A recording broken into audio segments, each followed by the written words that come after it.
Hi, folks. Welcome to the culture right here on the Black Star. First,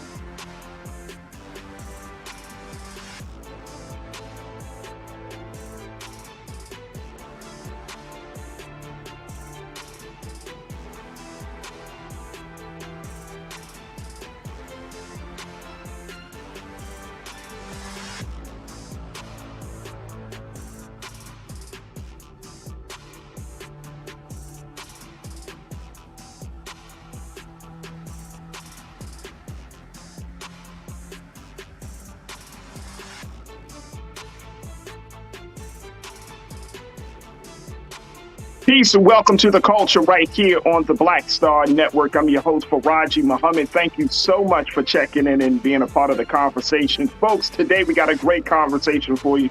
A lot of things to talk about. Every Wednesday, we have the Horn Report.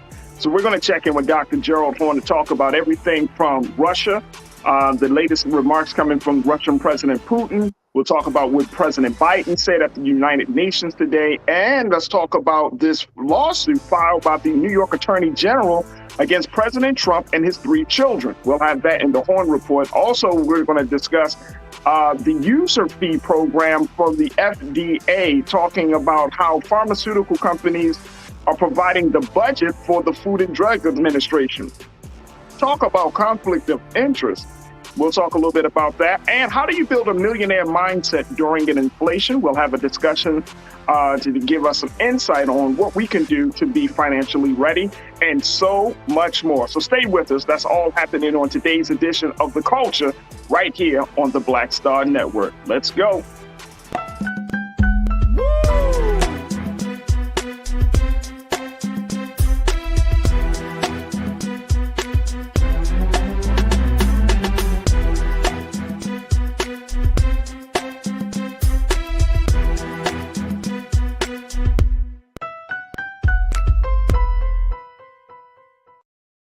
Folks, welcome to the culture right here on the Black Star Network. Again, my name is Farajii Muhammad, your host for today, and I'm so excited to be having these important conversations. A lot of things to talk about as it is a big news day, talking about domestic policy, foreign policy, and talking about some things happening with a former president, and so much more. Now, make sure y'all get ready to jump in and be a part of the conversation. Big shout out to my online culture crew on YouTube and Facebook. Y'all know who you are.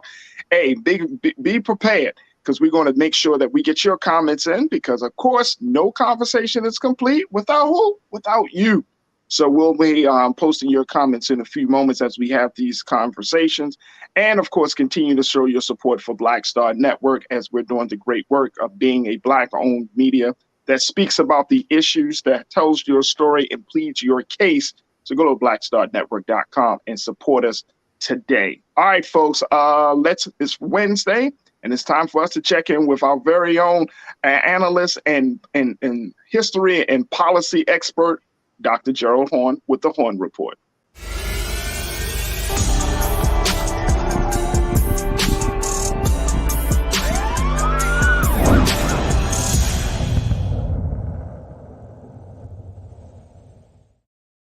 Peace, Dr. Horn. How are you, sir?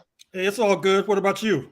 I'm good. All right, Doc, we got a lot to talk about, so let's jump into it. First and foremost, yesterday, Russian President Vladimir Putin came out and in a speech started to basically tell Russians that they need to prepare because they're looking to do what they call an annexation and preparing their military.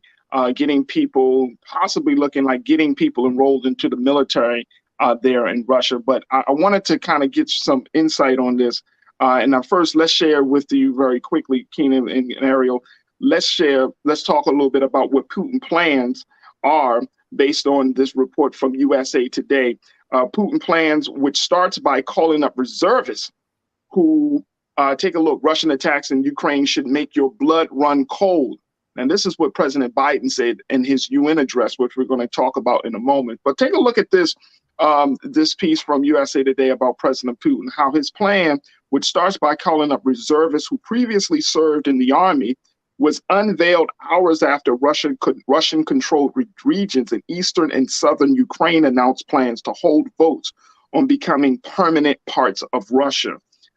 Defense Minister Sergei Shoigu said 300,000 people, a little more than 1% of the 25 million reserves who fit the description, will be called up for military service. Talk to us a little bit about this right now, Dr. Horn. What does this mean? What is President Putin planning to do, even though he said in his speech that his goals of attacking Ukraine and the reason for Ukraine has not changed? But it seems like he is certainly changing some strategy. It's very ominous. It's clearly a reaction to the setback that the Russian forces suffered in Kharkiv in Ukraine in the past week or so, where their forces were pushed out of that strategic territory. But I think the implication is clear. With this referendum, the areas from Ukraine seized already will be incorporated into Mother Russia, not unlike Crimea was taken from Ukraine in 2014. And what that means is that if Ukraine or their allies in Western Europe and in the United States then attack those annexed territories, Russia will consider that to be an attack on Russia itself, which could mean the deployment of nuclear weapons. It's quite ominous, it's quite dangerous. And what's even more remarkable is that today is September 21st. And before I came online, I watched a brief video from France 24, France's version of CNN and RT, Russia Today. And already in Belgium and in Greece and other Western European nations, you're seeing the lights being dimmed. They're turning off the lights because they're waging war on their major energy supplier. Speaking of Russia, and Russia has retaliated by curtailing energy exports.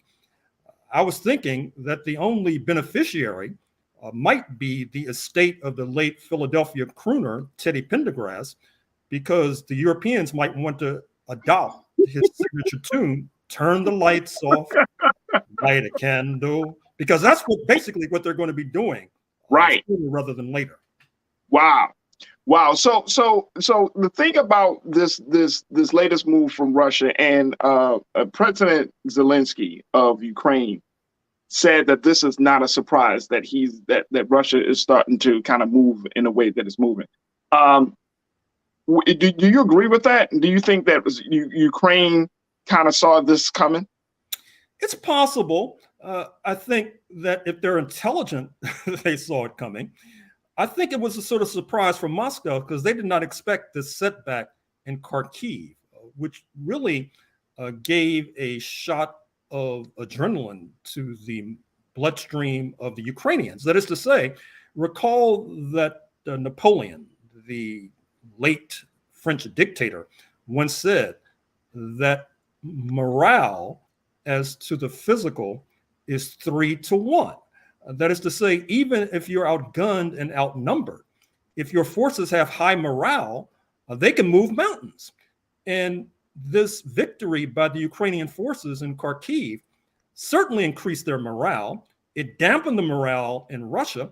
But now Mr. Putin, a chess player, with chess being the major game in Russia with a disproportionate number of grandmasters, if you'll recall, he's just pulled a maneuver that I'm not sure that Mr. Zelensky and his allies will be able to counter. So how does that, I mean, you talked about the energy piece with the other countries. So, with this maneuver, and especially now, when we're seeing like the rest of the world is kind of being brought in more and more into this, especially with the speech from President Biden. And Keenan, if we have the speech, a little bit of the speech, we can, let me know. But I do want to just put it out there in terms of just some of the big excerpts that came from the speech. One of them is when President Biden said these words, and if Eric, we can throw these up on the screen, please. He said, and this was based upon the New York Times coverage of the speech.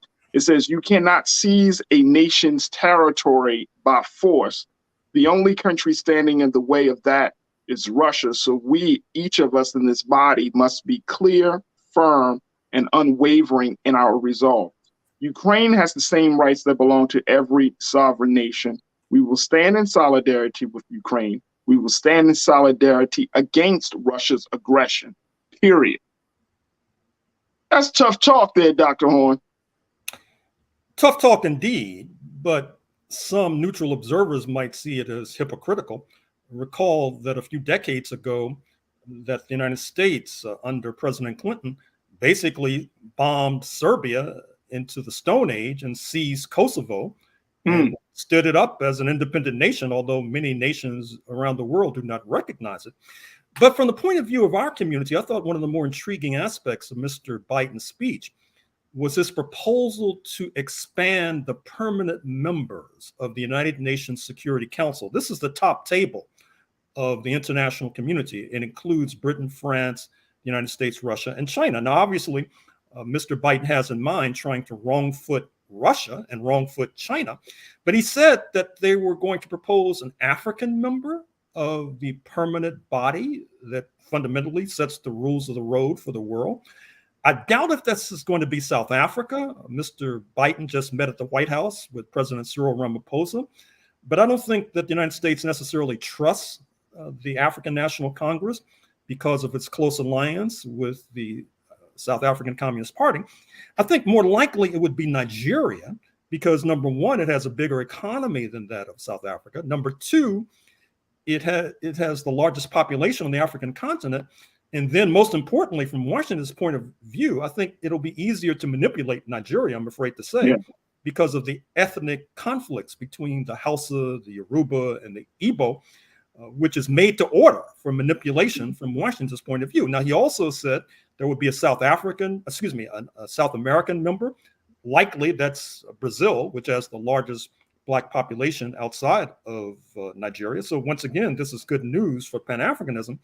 But at the same time, I was thinking that with this election coming up in Brazil in a few days, and with the Trump of the tropics, President Bolsonaro of Brazil, threatening to pull off a coup like Mr. Trump pulled off or tried to pull off in January 2021, that this may play into this idea of having Brazil sit at the top table. And then, of course, there'll be another Asian country, which is probably India. The United States is making a large bet on India right now, but I'm not sure how that's going to pay off either. Let's play a little bit. We got a little bit, just a small excerpt of President Biden speaking at today's UN gathering. Here's President Biden, folks. Take a listen to what he had to say.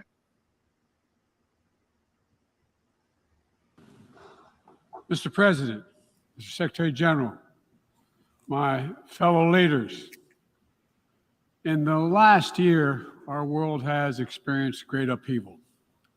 A growing crisis in food insecurity, record heat, floods, and droughts, COVID-19, inflation, and a brutal, needless war. A war chosen by one man, to be very blunt. Let us speak plainly. A permanent member of the United Nations Security Council invaded its neighbor, attempted to erase a sovereign state from the map. Russia has shamelessly violated the core tenets of the United Nations Charter. No more important than the clear prohibition against countries taking the territory of their neighbor by force. Again, just today, President Putin has made overt nuclear threats against Europe and a reckless disregard for the responsibilities of the non-proliferation regime. Now, Russia's calling up more soldiers to join the fight, and the Kremlin is organizing a sham referenda to try to annex parts of Ukraine, an extremely significant violation of the UN Charter. This world should see these outrageous acts for what they are. Putin claims he had to act because Russia was threatened. But no one threatened Russia. And no one other than Russia sought conflict. In fact, we warned it was coming, and with many of you, we worked to try to avert it. Putin's own words make his true purpose unmistakable. Just before he invaded, Putin asserted, and I quote, "Ukraine was created by Russia and never had, quote, real statehood." And now we see attacks on schools, railway stations, hospitals, one on centers of Ukrainian history and culture. In the past, even more horrifying evidence of Russia's atrocity and war crimes. Mass graves uncovered in Izium, bodies, according to those who excavated those bodies, showing signs of torture. This war is about extinguishing Ukraine's right to exist as a state, plain and simple. Ukraine's right to exist as a people. Whoever you are, wherever you live, whatever you believe, that should make your blood run cold. That's why 141 nations in the General Assembly came together and to unequivocally condemn Russia's war against Ukraine. The United States has marshaled massive levels of security assistance and humanitarian aid and direct economic support for Ukraine. More than $25 billion to date. Our allies and partners around the world have stepped up as well. And today, more than 40 countries represented in here have contributed billions of their own money and equipment to help Ukraine defend itself. The United States is also working closely with our allies and partners to impose costs on Russia, to deter attacks against NATO territory, to hold Russia accountable for the atrocities and war crimes. Because if nations can pursue their imperial ambitions without consequences, then we put at risk everything this very institution stands for. That was President Joe Biden speaking at the United Nations today. Dr. Horn, his speech tone, everything feels very familiar. It sounds like the first time when he addressed the American people, when he talked about Russia's invasion of Ukraine back in February. Do you feel like there was something new that he put out there today outside of some of the strategic things, but it still sounds like he is still trying to, quote unquote, like justify, some either some military action or some policy action against Russia. Am I wrong in that? Not at all. I think the only difference is that today he was speaking before the international community, all assembled in one room. Right. This speech will garner headlines across the globe. I take it that Mr. Biden saw it as a way to mobilize popular sentiment against Moscow. There are cynics or perhaps realists who might say, well, this is all well and good coming from Mr. Biden, Emmanuel Macron of France, lamenting the rise of a new imperialism, when, of course, we all know that France historically has been a major imperialist country. The United States overthrew an independent government of Hawaii in the 1890s and then incorporated it as a state by 1959. On the positive side, however, I think that we should give Mr. Biden a cookie because he had no major verbal mishaps during the course of that speech. And that in itself is remarkable for him. Damn. All right. Well, let's talk about how this is going to impact the conversation around Brittany Griner and Paul Whelan. Well, apparently negotiations are in motion. You might have seen that article in the New York Times this morning, which talked about there is still a flood of male and female U.S. basketball players arriving in Russia as we speak. I saw that. Now I saw, Dr. Horn, that more WNBA players are vowing to not play in Russia, whereas men that are either going into the NBA looking to get some additional training and development, or they're already in the NBA, are planning to go to Russia. And I'm like, Did they talk? Well, I just hope they check their luggage before they arrive. Come on, Doc. Say it like that. Because, I hope there's no cannabis oil Right. stashed away Real in their talk. sneakers. Real talk. Because if so, that'll be another issue for Mr. Biden to deal with. But I have to say, as I've been saying all along, that I'm relatively optimistic despite these frayed relations between Moscow and Washington. I'm optimistic that Brittany Griner will be released because, number one, she has a powerful lobby behind her in the United States. Number two, she's been able to hire top flight lawyers in Russia, which can't hurt her case. And then number three, as we've said before, the United States has suggested that she be traded for Victor Bout, who is a notorious arms dealer with global contacts who Russia would like to have back in the fold. So you combine all of these factors and it spells good news for Brittany Griner. Well, we will see how that situation, of course, plays out. All right, Doc, we got a few moments left. Let's talk about your favorite former president, Donald Trump. New York Attorney General Letitia James is one not to be played with, as she has threw the gauntlet down filing a lawsuit against the former president and his three children after an investigation that lasted over 3 years. Take a look at this, folks. She sued him, put it out there. Let's take a few moments and Keenan just give me the go ahead, but because we got a little bit of what Ms. James had to say about this lawsuit. But what do you make of this? This is 3 years of investigations looking into his business dealings. This is just looking at his businesses, right? How he runs his businesses. And she came to the conclusion that not just him, but his children have all got involved in massive, or as she describes it, staggering fraud, business fraud. As one who studied law, as one who is seeing this thing playing out, Dr. Horn, is this the big one? Well, financially, it's not a criminal case, as you well know. So we won't have the satisfaction of seeing Mr. Trump in an orange jumpsuit as a result of this case. But I think that on paper, it could lead to taking a chunk out of his fortune, because it's a typical tycoon's ruse. That is to say, when you go to the bank to get a loan, you say your assets are in the billions.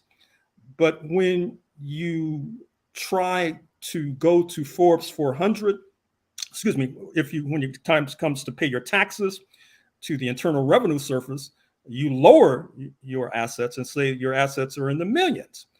And that's probably a fraud on the bank, because there has been some controversy as to whether Mr. Trump is a billionaire in any case. I tend to doubt. But that's always been debated though, right, Doc? I mean, as far as I've known about Donald Trump, and I'm saying, of course, he's been around for years, but there's always, and I remember watching this Netflix documentary like last year, and they said, and it was like, it's always been debated, even by Forbes, like, how much is he really worth? I just did a simple random search, and I asked my phone, they said, hey, Google, and it was, and they said that he was worth $3 billion. And I was like, what?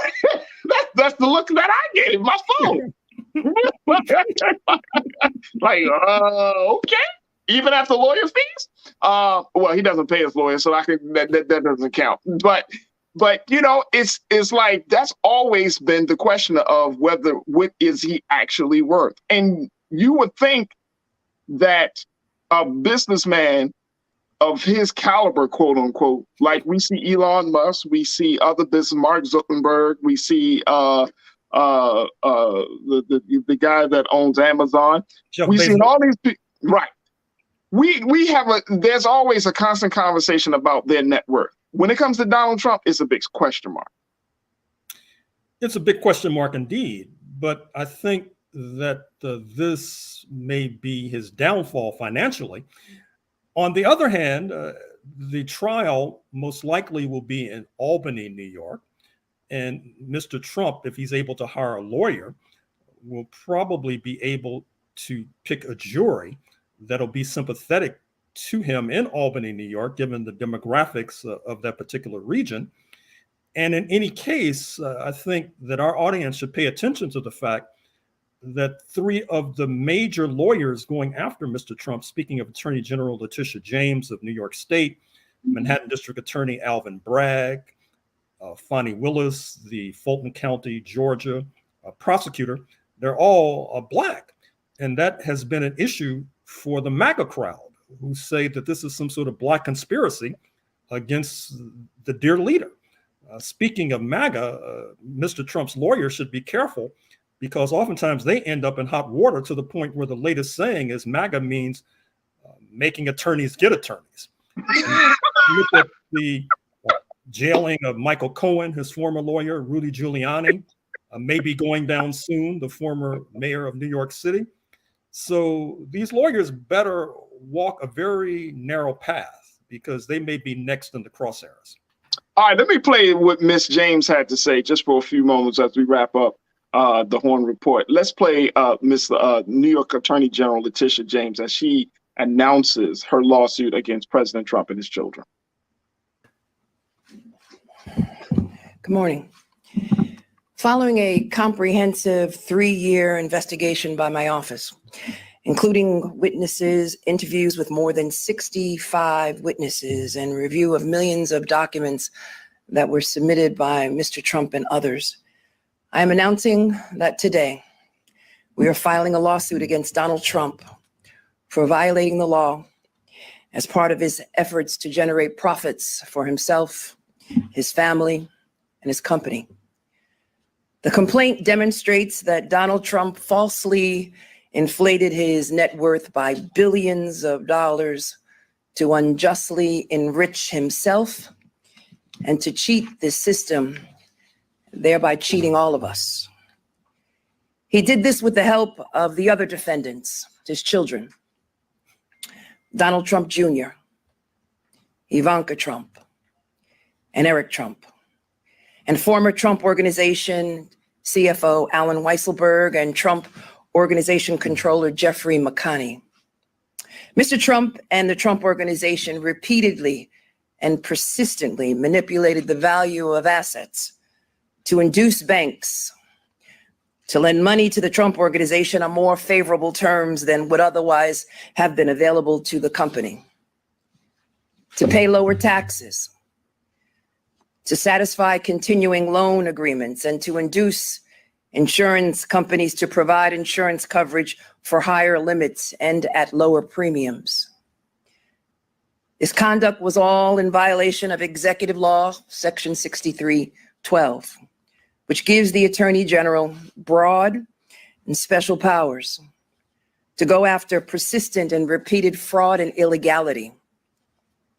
As part of demonstrating illegality under that section of Law 6312, we show that they violated several state criminal laws, including falsifying business records, issuing false financial statements, insurance fraud, and engaging in a conspiracy to commit each of these state law violations. We believe the conduct alleged in this action also violates federal criminal law, including issuing false statements to financial institutions and bank fraud. And we are referring those criminal violations that we've uncovered to the United States Attorney for the Southern District of New York and the Internal Revenue Service. As a result of these violations, we are asking the court to, among other things, permanently bar Mr. Trump, Donald Trump Jr., Ivanka Trump, Eric Trump, from serving as an officer or director in any corporation or similar entity registered and or licensed in New York. To bar Mr. Trump and the Trump Organization from entering into any New York State commercial real estate acquisition or from applying for loans from any financial institution in New York for 5 years. To pay for the financial benefits obtained as a result of the persistent fraudulent practices at an estimated $250 million. And towards the end of my remarks, I will go into the other relief that we are seeking. Damn. Damn. Dr. Horn. Now, we don't have enough time to get into all of it right now, but I wanted everyone to just hear the depth of the investigation and the conclusions and the charges that she made. And I'm wondering, and you tell me how the law works on this point, Doc. If it looks like this is a solid case that he's going, that the state of New York is going to prevail, how does that look? How does that work in other where Trump's organization or his businesses may be in other states, say Florida or in some other place? Will that how does his business get affected if New York it wins this case? It's hard to say. I mean, certainly in Florida, the man he supported, Governor DeSantis, his attorney general will be unlikely to go after Mr. Trump. In neighboring New Jersey, where he has major interests and where you have a Democratic governor, Phil Murphy, that may be different. Likewise, in Chicago, I'm sure you've seen the major Trump tower that sits in the city of the big shoulders, and you have a Democratic governor there, Mr. Pritzker, whose attorney general might be predisposed to go after Mr. Trump. But with regard to barring him in New York State, well, Mr. Trump can register his corporations in Delaware. She did mention that she's going to be referring these putative criminal charges to the Justice Department, presumably to the Manhattan Attorney General, District Attorney Alvin Bragg. And so Mr. Trump and the children will be in court for some years to come. But Mr. Trump is not reclining in repose as these charges are being filed. He's now brokered a new alliance with QAnon, these ultra right-wing extremists. Look at the rally he just had this past weekend in Ohio. So he's threatening to, like in the Bible, to bring down the temple, not only on himself, but on the rest of us. Wow. Let me get a couple of comments in very quickly as we wrap up the conversation with you, Dr. Horn. Truth is Power, you said, FYI, Letitia James for president. If she can't get Donald Trash to go to the prison, she's going to break him, take him straight to the bank. Letitia James, my new black hero, black woman rock. Janelle, you checked in. Thank you, Truth is Power. I hear that. Janelle, you checked in and said, we still have to keep our eye on the broader landscape, especially when there's a whole cluster of maggots, ready to pop off if they think Cheeto Jesus is in trouble. Wow. Marco, Janelle, thank you. Marco, banks are culpable too. Facts, they should be made to account, if not already. Yeah, absolutely. I would agree with you wholeheartedly there, Marco. Cindy, thank you so much, bro, for posting your comment. Cindy, you said, I knew that black women would be the downfall of Trump in the vote and in law. And Rebecca Johnson, that $1 billion deal Jared just got from Saudi Arabia, top secrets and intel was traded for those billions. Woo! Woo! Absolutely. Thank you all for posting your comment. Well, Dr. Horn, all I can say is I can't wait to tune in next week to talk to you about this situation. And for those who think that we shouldn't be talking about the president, I think this is absolutely important. You got to talk about the president, the former president, and you got to talk about Ukraine, because guess what? They affect black people in this country in some way, shape, or form, right? And I think it's very, very important that we just don't get tunnel vision when all of this stuff is interrelated, Doc. I'm a true believer in understanding that politics, foreign policy, domestic policy, all of these things, history, this is all intermingled. We can't run away from the bricks that are falling as America, as we currently know it, is coming apart. We can't all just say, oh, no, I don't want this brick. Let's not talk about this falling brick. Let's talk about this fall. You can't do it. Because it's all going to fall on our head if somebody is not talking about it. If someone is not making you aware, hey, the bricks are falling. So we have to have these conversations. Dr. Gerald Horn, Moore's Professorship of History and African American Studies at the University of Houston. It's always a pleasure. Thank you so much again, Doc, for tuning in, for checking in for the Horn Report. Thank you for inviting me. Absolutely. Folks, we got to take a quick pause as we come forward. Let's talk about what's happening with the FDA. I'm going to share with you what one doctor is saying, how she's saying that, look, the FDA is doing some crazy things and how there might be an alternative to dealing with the backdoor dealings of our Food and Drug Administration. We'll have that conversation. Stay with us. That's coming up next here on The Culture on the Black Star Network.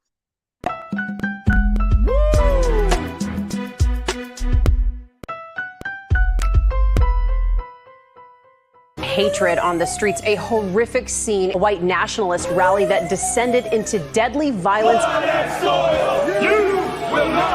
White people are losing their damn minds. An angry pro-Trump mob storms the U.S. Capitol.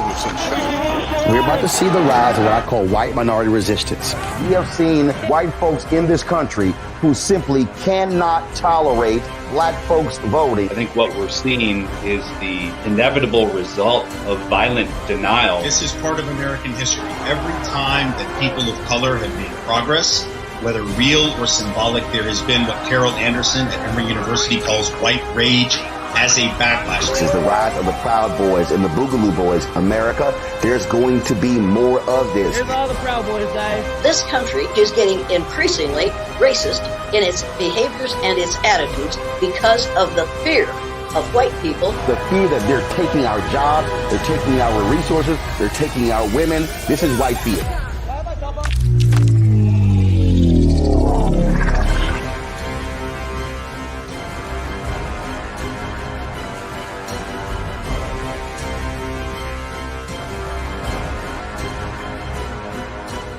When we invest in ourselves, we all shine. Together, we are black beyond measure. When you talk about blackness and what happens in black culture, we're about covering these things that matter to us, speaking to our issues and concerns. This is a genuine people-powered movement. There's a lot of stuff that we're not getting. You get it, and you spread the word. We wish to plead our own cause.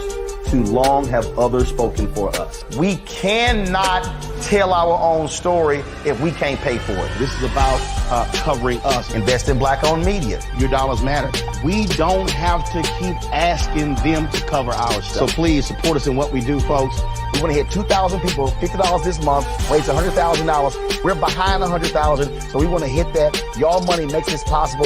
Check some money orders. Go to P.O. Box 57196, Washington, D.C. 20037-0196. The Cash App is $RM Unfiltered. PayPal is R Martin Unfiltered. Venmo is RM Unfiltered. Zelle is Roland at RolandSMartin.com.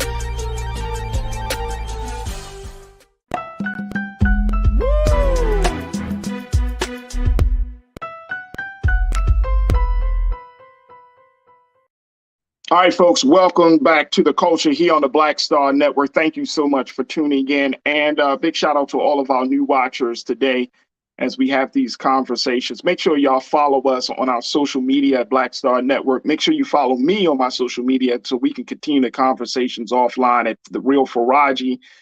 You can also follow me on Twitter at Farajii and Facebook at Farajii Muhammad as well. All right, folks, very quickly, we wanted to have a conversation, and I'm sure that this is going to expand into another discussion. But I was so blown away about a recent piece that I read in the New York Times that broke the story about the FDA, folks. And I wanted to bring it to your attention because I feel like we need to know what is going on with our government institutions and agencies. Take a look at this headline here, folks. The FDA's drug industry fees fuel concern over influence. Apparently, the pharmaceutical industry, according to the New York Times, the pharmaceutical industry finances about 75% of the agency's drug division through a controversial program that Congress must reauthorize by the end of this month. Take a look here. This is what was reported. Every 5 years, the officials of the Food and Drug Administration go behind closed doors to negotiate the terms of its core budget, about $3 billion this year. But the FDA is not at the table with members of Congress or with White House officials. Instead, it's in dozens of meetings with representatives of the giant pharmaceutical companies whose products the agency regulates. The negotiations are a piece of the quote unquote user fee program in which drug, device, and biotech companies make payments to the agency partly to seek product approvals. The fees have soared since the program's inception 3 decades ago and now make up nearly half of the FDA's budget, financing 6,500 jobs at the agency. The pharmaceutical industry funding alone has become so dominant that last year it accounted for 3/4 or $1 billion of the agency's drug division budget. Details of the program are being debated in Congress, which faces a deadline of September 30th to approve legislation that would reauthorize the agency's power to collect the fees. The pharmaceutical lobby says its role in funding the agency has helped speed approvals of life-saving drugs to the market by providing it with the resources to do the work. But advocates for patients and doctors say the agreements have enabled the industry to weaken the approval process meant to ensure that drugs are safe and effective. Wow. Can we say wow? I want to bring in my special guest, Dr. Bridget Cole-Williams, who is a certified family physician and CEO of Green Harvest Health, to kind of talk to us a little bit about the backdoor dealings and the implications of this user fee program having on our health and wellness, especially in public health. Is this good for public health? And that is one of the big things that I think that we need to ask ourselves. If the pharmaceutical companies are providing all this money to an agency that is supposed to regulate it, then what do you think that regulation is going to really be like? I'll wait. Do you think that if the pharmaceutical companies that are providing jobs and all of these things, they're providing all of this financial growth and incentives for the FDA, do you think that the FDA will have the willpower? Do you think they will have the morality to say, you know what, we don't want your money because we don't want there to be a conflict of interest? So I wanted to bring in Dr. Cole. Let me see if we can get her in and have her to be a part of this. Yep. There she is, Dr. Cole, Dr. Bridget Cole-Williams. Thank you so much for joining us this afternoon. How are you today? Wonderful. Thank you for having me. Absolutely, absolutely. Dr. Bridget, when we talk about this, I had to at least bring this out. Yes. Because so much is happening.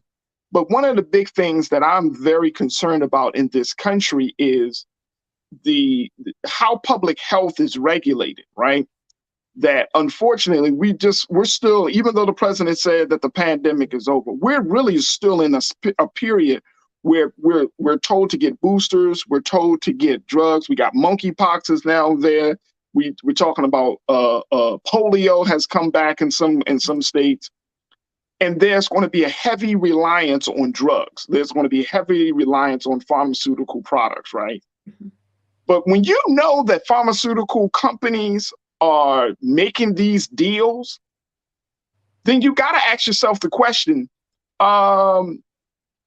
they're fast tracking these products, but are these products really effective? Are they really good for us? What do you make of this? It's I think it's really shocking to read this article, but to be honest, it all makes sense now, right? That at this point, if it's pay to play, if the pharmaceutical companies are basically paying off, in so many words, the FDA to make medications get to the market faster, to get approval, of course that price is going to be sent off to the patient as well. So no wonder patients pay so much for products.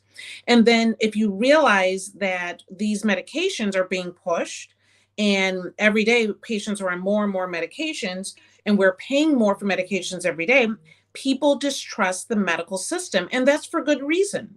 There's a good reason that we distrust what's going on, because the FDA and the pharmaceutical companies are nearly in bed together.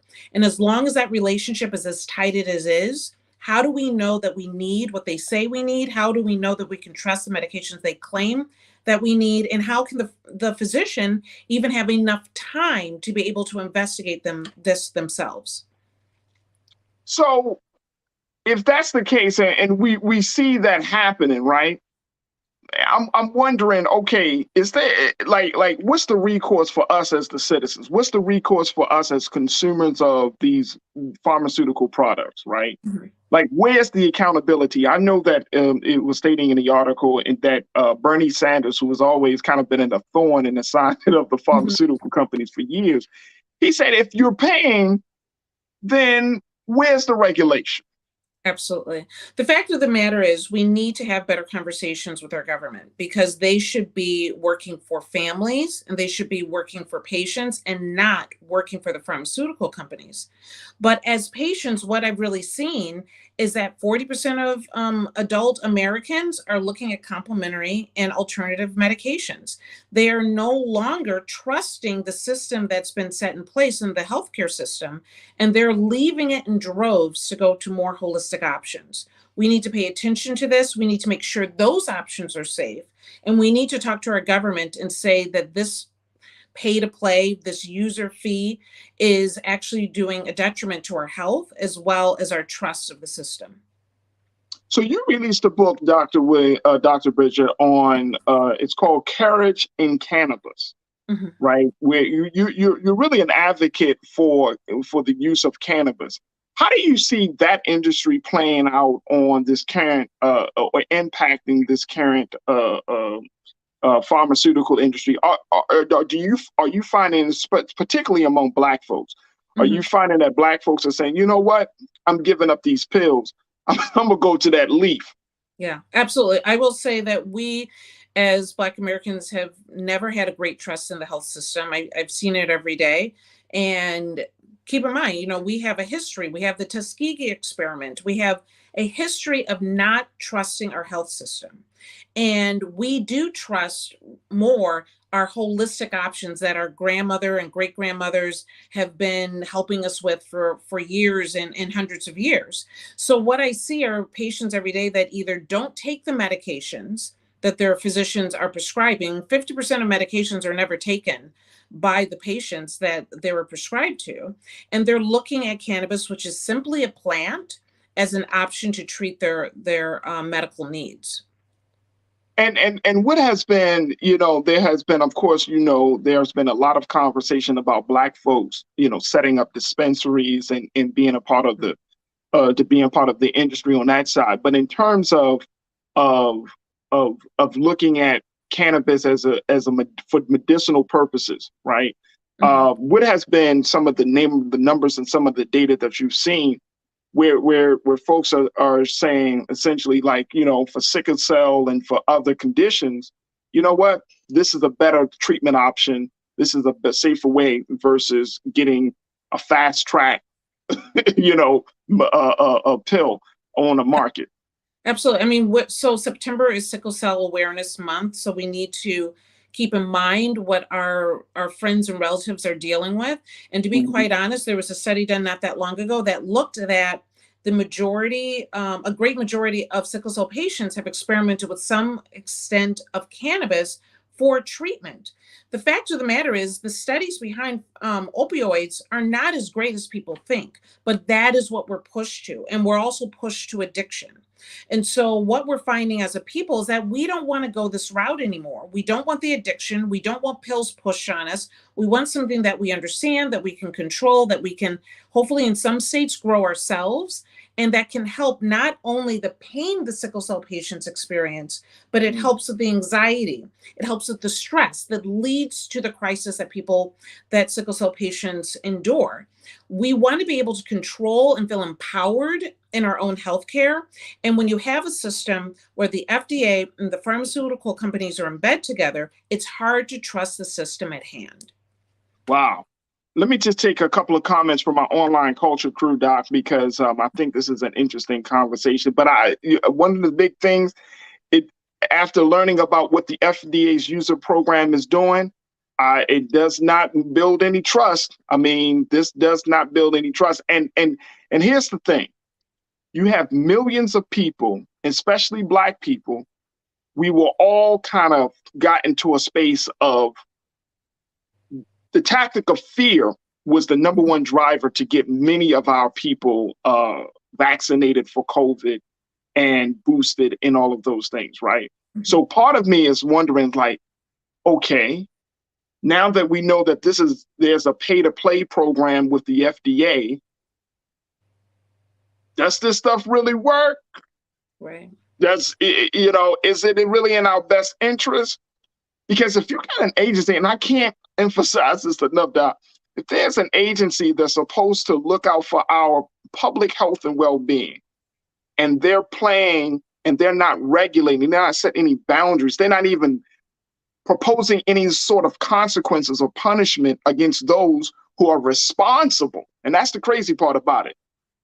We got some of our people are still trying to recover from the side effects of some of these medicines that are being put out for pharmaceutical companies. And we're finding out that the agency that is supposed to protect us is sleeping in the same bed as these companies. It feels like a huge, huge betrayal, to say the least. It does. Huge betrayal. And I will say, I'm not anti-pharmaceutical. I'm not anti-vaccination. I believe that we have incredible scientific progress as far as what we're able to produce to keep humans alive and to keep us safe. But when you learn that the FDA, the pharmaceutical companies can push things ahead faster, that they can push things ahead with less trials, it does make you question what you're actually getting. So I do not suggest that you do not take your vaccines or take your medications, but I do suggest that you find physicians that you can trust, that you can ask critical questions to, and physicians that are willing to do the work, to do their own investigation and be an advocate. Be an advocate for your patient. Then we can create systems that patients can trust. And I would agree with that recommendation. And I think that, if you're taking medicine, the only concern that you should be having is whether the medicine will help you to relieve you of your condition, of your pain. There shouldn't be a moral dilemma attached to just taking medicine when you're just simply trying to get well. You know what I mean? Now you got to think about, man, is this really going to work? Is this going to be good? How much money is getting, and I've said this before on Roland Martin's show, that, while we get sicker, someone else gets richer. And it's very, very unfortunate. That is the state of our healthcare and public health service here in this country. Let's go to our culture crew that has been posting their thoughts on this. Lana, always checking in, loyal watcher and supporter. She says, I only have a holistic doctor and I only take grandma remedies. Both of mine lived until 90 plus. Mine did too, Lana. And I'll take the holistic playbook any day. Facts. My grandmother lived until she was, God bless her, she was a little bit over, she about 91 until she transitioned. So I totally understand. Taylor, thank you for checking in. You said, we know the many doctors receive their current updated info on pharmaceuticals from the reps that show up with these donuts and free game tickets. Wow. Does that still happen, Doc? Not like it used to. I hear that every day. People think I get a kickback from pharmaceuticals, or that I'm getting game tickets and all of these extras. A lot of that really pulled back probably 2 decades ago. A lot of I was going to say it. I was like, that's still happening? Yeah, but the fact of the matter is that perception still exists. I've never gotten a kickback. I don't know who is getting the kickback, but it sounds like the FDA is. So the fact of the matter is that the doctors are, I would suspect that doctors are probably just as upset about this article as the patients are. And I think we all have some work that we need to do with our advocacy groups and with our government to make sure that we're safe and that we're making good choices. The one thing I highly recommend, though, is it's not about dropping all of your pharmaceuticals, but it is learning how you can live better, even adding and doing more holistic options, right?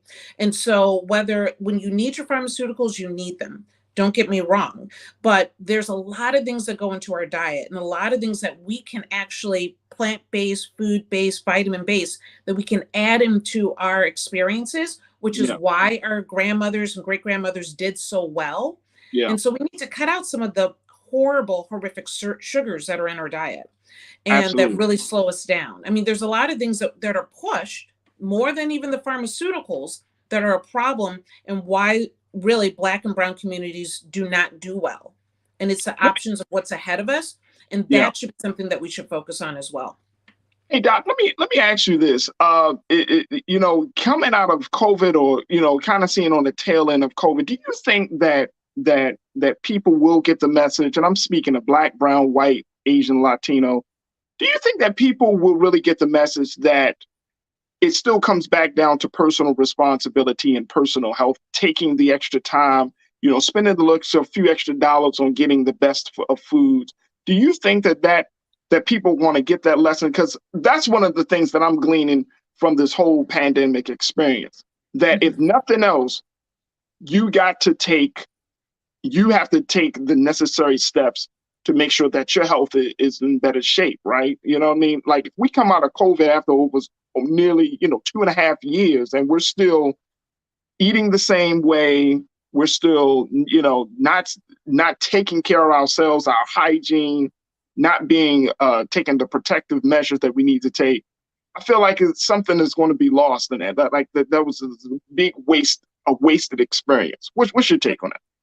So I definitely think that we need to take more responsibility, that our health should not be dependent on any one pill ever.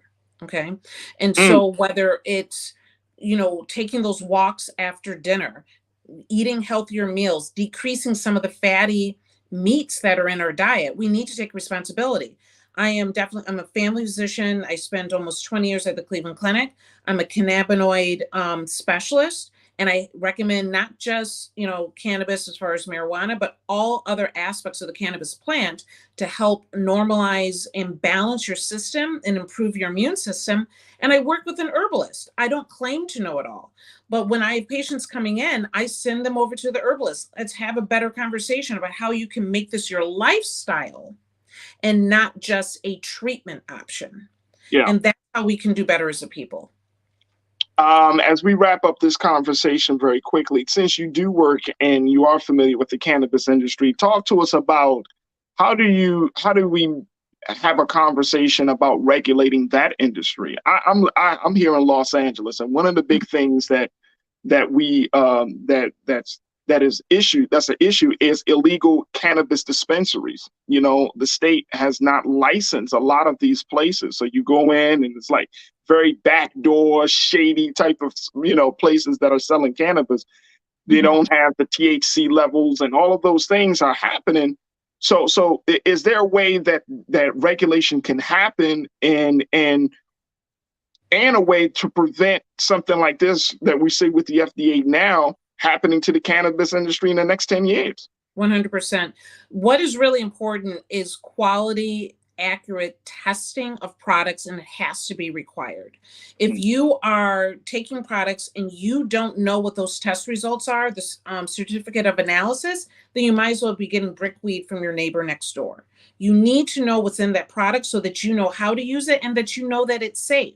We also have to have more social equity and more options to get into the industry so that it's not, backdoor dispensaries, but people that are getting into it the correct way so that they can provide products that are safe for the patients that they're serving.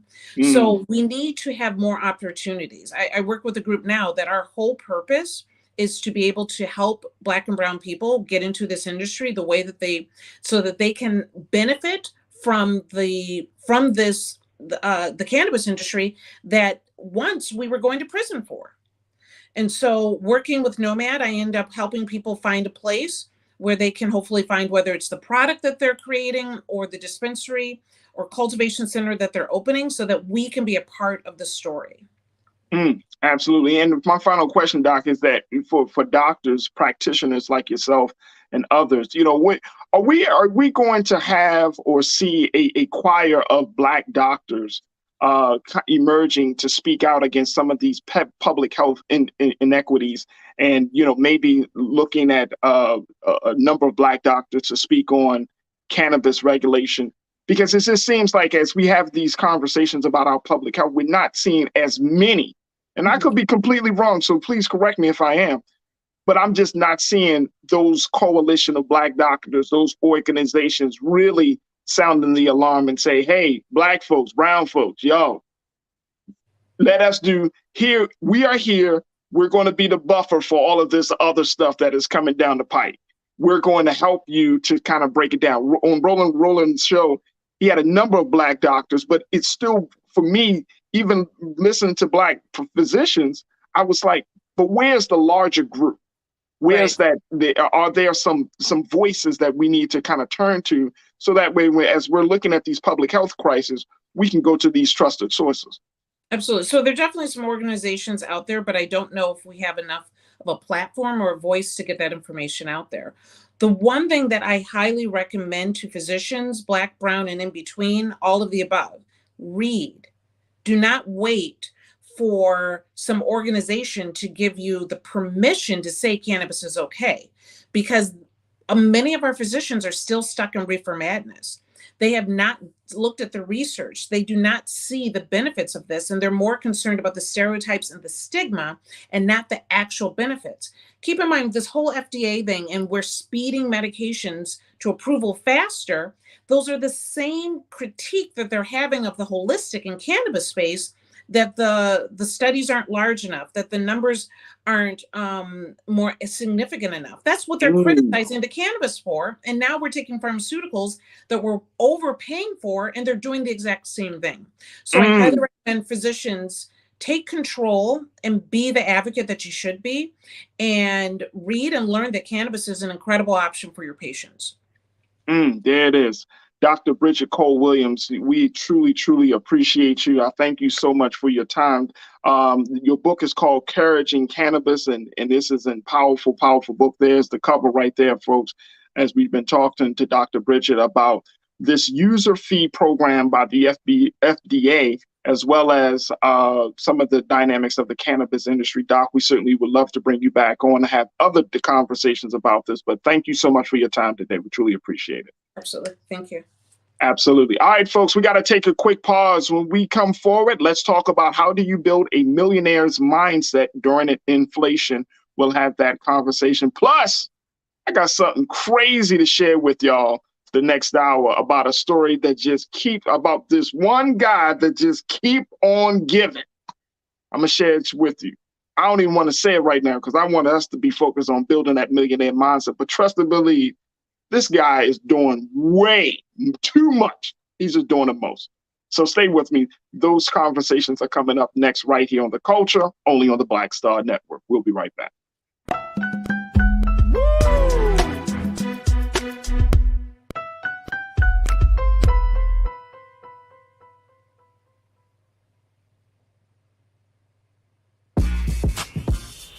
When we invest in ourselves, our glow, our vision, our vibe, we all shine. Together, we are Black beyond measure. Pull up a chair, take your seat. The Black Tape with me, Dr. Greg Carr, here on the Black Star Network. Every week, we'll take a deeper dive into the world we're living in. Join the conversation only on the Black Star Network. I'm Deborah Owens, America's Wealth Coach, and my new show, Get Wealthy, focuses on the things that your financial advisor and bank isn't telling you, but you absolutely need to know. So watch Get Wealthy on the Black Star Network.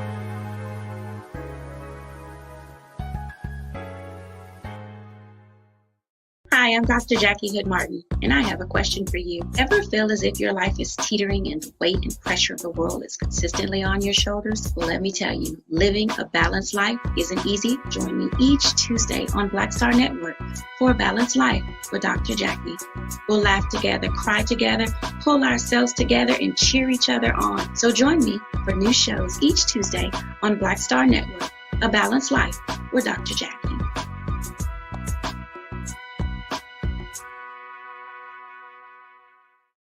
When we invest in ourselves, we all shine. Together, we are Black beyond measure.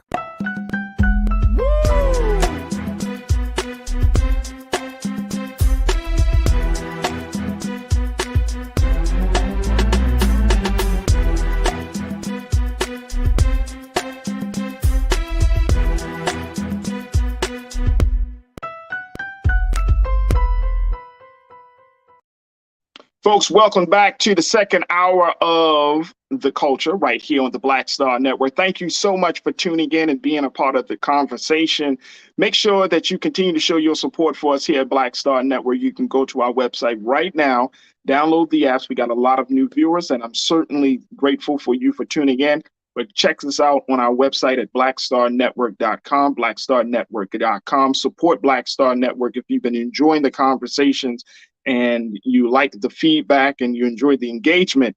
This is where we have those discussions, cultural-based discussions about politics, education, and a whole lot of other topics.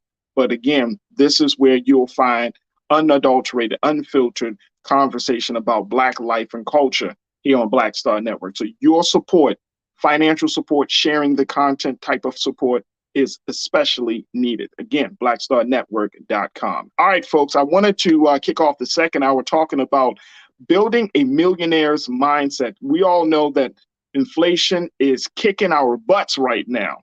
Now, some of us might be getting used to it. Others are still struggling, but the fact remains that we need to figure out a way to make sure that our dollars really work for us and not us breaking our backs and killing ourselves trying to get our dollars. And that's why we're so very happy to have our next guest and to have this next conversation about what does it take to build a millionaire's mindset?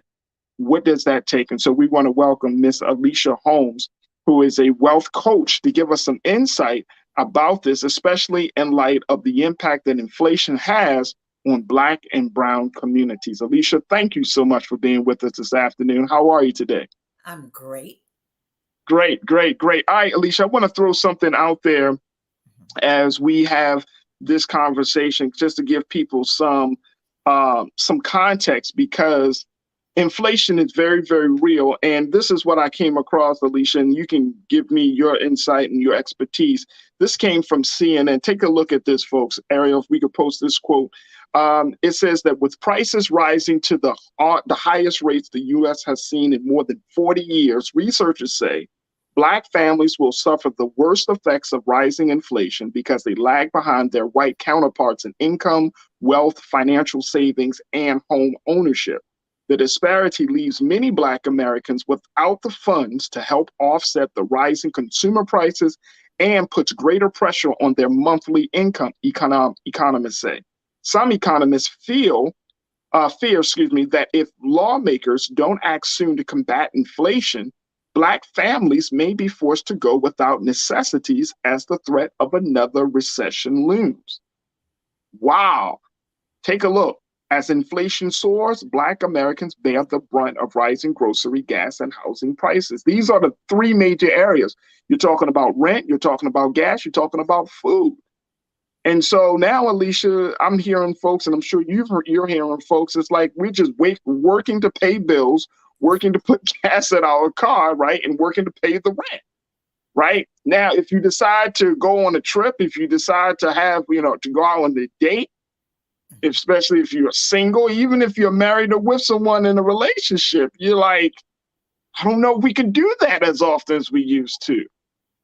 So where's the relief? How did we break out of this? Because this seems like we haven't been given the go ahead. The president never said, hey, everybody, along with the pandemic being over, so is inflation. No, that hasn't happened. Matter of fact, the Fed just raised the interest by 0.75% today in an attempt to try to control the rising prices. Mm-hmm. Alicia, we need your help, sis. All right. So what I'm going to talk about is a complete and total paradigm shift. Okay. Even in these very challenging times and at any time, shifting the paradigm and seeing where we have some power and where we can be empowered. Because this whole concept of struggle, it ain't real. We can be thriving. It's just that we don't have the right information to thrive. Even at times like this, there's so many options. There's so many opportunities out there. And there's so many things that we need to know, like right now. So in this recession, and we're in a recession. The last time we were in a major recession, that 2008 period that lasted like 18 months, it affected us disproportionately. We lost our homes at twice the rate of white Americans. And I talk about some answers, what we could be doing right now so that we don't find ourselves in those same positions, particularly if this goes on for almost 2 years. All right, let's jump right into it. Take us to school, because I'm trying to learn how to keep my money in my pocket and start building. You know what I mean? All right. So let me just tell you a little bit about myself. So when I was just 19 years old, I had someone take me under their wing. I was a college student at an alumni event, and they asked me, it's a party. They said, do you want to be rich or do you want to be wealthy? Because we were talking about being rich. And I said, what's the difference? Wait a minute, Alicia. They asked you that at a party at 19? Party, an alumni. At 19 years old. At 19 years old, absolutely. Hey, girl, what's going on? So let me ask you this. You want to be rich? Like, okay, a little backdrop. I was a business student. Okay, I was a business student. I was at NYU Stern, and it was an alumni event. And, we young, we talking about being rich. And the person had a little more skill. And they're like, okay, do you want to be rich or do you want to be wealthy? And I'm like, what's the difference? And so they said to me, rich, you'll have money. But if you're wealthy, you'll have your time. And wait a minute, hold on, sis. Don't be dropping no jewels like that and just going by and just keep say that one more time for the people in the chat. Okay. If you want to be rich. Okay. No, he said if you're rich, you'll have money. If you're wealthy, you have time. All right, hold on, sis. I know you got a lot of wisdom to share. Here's why I think this is important. Because that forces you to ask the question, what's most important? Mm-hmm. Is it the money or is it your time? And can I answer that? And I'm a student in class, so I'm gonna raise my hand. I'm gonna raise my hand. Professor Holmes, I want to answer that. Okay. I want my time. There we go. We know we can't make more time. So I can get the money back, but I can't get my time back. I want my time. Absolutely. So I didn't know what that meant. I'm 19 years. I don't know what that meant, but we can be 40, not know what that means. And so what I was introduced to, what it looks like to be financially free and not have to exchange your time for income, how to have financial well-being, financial freedom, lots of options and choices, not struggle, but thrive and create a generational paradigm shift. And so I was all in, like, how do I become financially free, financially empowered, and not have to exchange my time for income? And then I was given a roadmap, and I followed it. And let me say, I always knew I wanted to be in a life of service, even though I was in business school. So I started working for a small Black nonprofit right out of college, making like a third or maybe less than most of what my friends who had gone on to top corporate jobs and everything. But I had the right information. And by the time I was in my early 30s, doing a 7-figure portfolio, early 40s, completely financially independent. And I just want to say that I learned and I teach, it's not about what you have, it's about what you do with what you have. And that has a lot to do with mindset and having the right information. One of the major things I learned that you can't hit a target you can't define, and you accomplish what you measure. And I was introduced to net worth and being in the net worth game. And, we hear it now, your assets minus your liabilities is your net worth.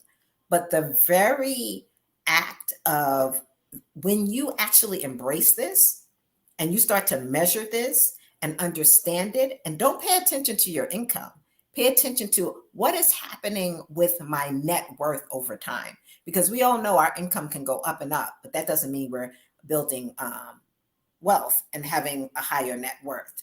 And it was a whole shift, not about struggling about empowerment. What can you do? Living below your means, directing your assets towards, directing your income towards purchasing assets. Because if you're not, you're actually directing your income towards assets that are making other people wealthy. So I got into the net worth, the accumulating assets game with very little money, going to auctions, 2 years out of college, buying property, and just being like very intentional about building my net worth, keeping my expenses low, not going into debt, all of it, a roadmap. So, Alicia, I'm wondering, as I'm listening to you, the thought came to my mind is that why aren't we having that conversation about would you want to be rich or whether you want to be wealthy? Why isn't someone posing that question to young Black folks today? And I mean, at a much younger age than 19, right? Like my son, he's 9 years old. He always like, Dad, I'm gonna be rich. Dad, I'm gonna be rich. And I'm like, cool, but trying to get him, and we have these constant conversations about money, right? Mm-hmm. And I, as one who I have ups and downs with money, right? But then after a minute, started to look at a couple of things. My mindset started to look at the household, or rather the culture and the community that I grew up in and their perception of money, right? Mm-hmm. Where it was always like this elusive thing. It was always this thing that money is the root of all evil. Those type of things that you're like indoctrinated with when you're a child, right? And as a young person. Mm-hmm. And so I had to switch all of that. Mm-hmm. I had to switch all of that. So now I'm teaching my son, mm-hmm. like, money is a means to an end. It's not the Satan of the world. You know what I mean? But I'm wondering, like, why aren't we having these conversations? Why don't we touch the difference between being rich, being wealthy? You can pose that to a child. Absolutely. At 9 and 10 years old. Mm-hmm. And then that will kickstart something within them that mm-hmm. puts them on a trajectory mm-hmm. where they're thinking differently about money. Just from a simple question. That's how powerful questions are. When you ask thought-provoking questions, it will create a whole different experience. But why are we not having that in schools? Because, it is not a part of schools. Most people learn this from their families, like literally. And because of everything that has happened we know our whole history and how we've been kept out of the economic game and redlining, all of it, and not being able, because of our history, this information has not been passed down to us. And I love what you're saying about young people. There's a woman who did my first program when I started out in 2016. It was a 3-month program. And she literally almost had like a breakdown. She had 3 kids, a lovely husband. She's like, I don't want this. And she really, her 10-year-old son, she's like, we taking these coats back. They had some expensive coats. I want you to understand what purchasing a real asset means. And I remember she had him all in the net worth conversation, and him and some friends were playing. He was about 10 at the time. I think they were out playing basketball or something. And they were talking about somebody being rich. And he's like, but what's their net worth? What's their net worth? Are they really, they may be rich, but they're not wealthy. And kids, I can tell you so often when I've had certain kind of conversations with kids, how much they get it. I was on my way to do a presentation around eliminating debt. And I had my cousin's son in the car and my daughter, and they were maybe about 9 and 10 also. And I was going over my presentation and I showed them compound interest and how debt, I say, is financial cancer, and how it grows over time, and the numbers and the sheets. And these kids were like, well, why would anybody do this? Because no one is looking at those numbers and no one knows what that means. But if you work with me, people change their behavior around nothing else around debt and compound interest and what that looks like. But young people, yes, they could absorb it, but we don't have the information. And I know, because I work during COVID alone with maybe over 1,000 people, but over my lifetime, since I was in my early 20s, with thousands of people. And I have to say, unless very often someone from the outside comes and shifts the paradigm for us, it's not shifted. Mm. Mm-hmm. So somebody has to, it has to spark something different, a new thought around money. Absolutely. That makes sense. That makes a lot of sense. So what do we see here today based upon the data I shared at the beginning of this conversation? And I read another data that said that 40% of Black Americans and their families are really suffering right now, right? And it's so funny because as we're reading that, I'm still seeing a musical culture, and I'm talking about Black culture here now. I'm still seeing like within, even in our entertainment culture, you know, whether you're talking about movies and artists and all of that, like there's still this ongoing talk about money, right? But it's a very like materialistic in its context, right? Where it's like, get the cars, get the clothes, you know, buy the expensive belt, one belt. Get the one expensive belt. You know, it's still very materialistic. And I'm like, something is not connecting for us and our people in the sense that we're still looking at money as a way to get more things and not making it work for us instead of us working for it. You know, if someone didn't take me under their wing, I was always kind of good at savings, but if someone didn't take me under their wing and just introduce me to a completely new paradigm, maybe I would have been doing that to a certain extent over also. It's like we just don't know what we don't know. We're not in a wealth conversation and we have to disrupt that. And, you know, and that's like my mission. You know, I'm financially independent. I get to do what I want to do. It's a beautiful thing. And I'm all about disrupting the wealth gap.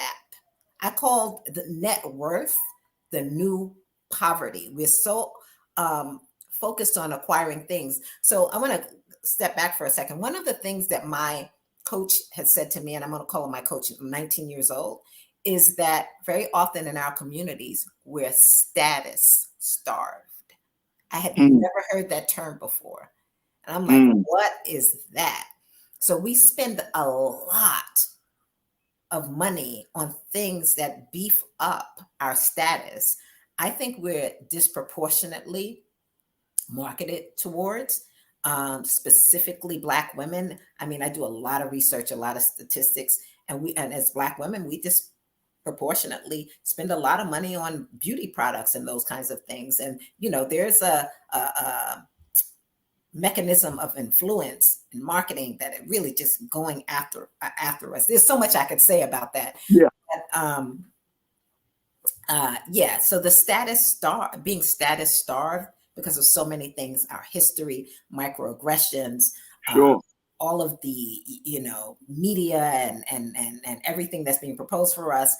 So, you know, we tend to be large consumers. You either two things, you're a major consumer or you're a major investor. And just know if you are a consumer, then all you're doing is building someone else's wealth. Dang. And so, Dang. yeah. So dang. I must just say this like that, Alicia. Damn. We're gonna put you in two categories. We're gonna put you in two categories. I can't stop laughing. Major consumer or major investor. Damn. And if you're a major consumer, you working for somebody else. Absolutely. You building somebody else's dream. You building I love that. You are building someone else's dream. I'm gonna use that. Wow. Wow. Yes. And when you were talking about that piece of being status starved, is that still the place that we're in even during inflation? Oh, it's always, it's worse. It's so much worse for us. And, you know, in my grandmother's generation, and even earlier, my mother, I remember when dating myself that credit cards first came out.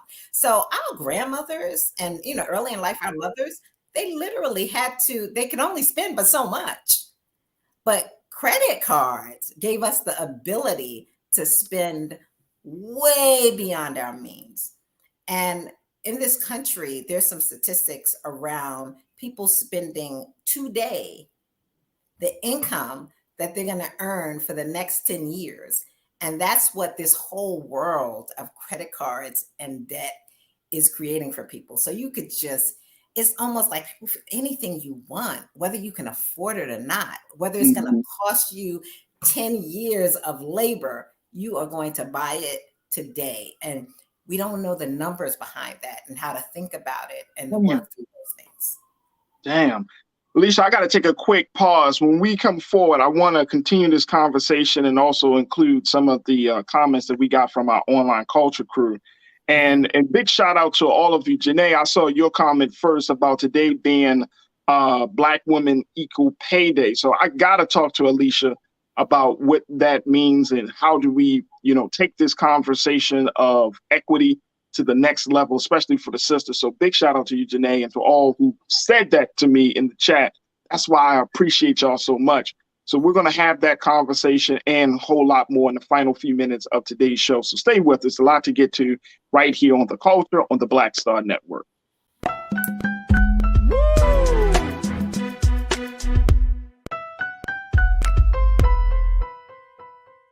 Pull up a chair, take your seat.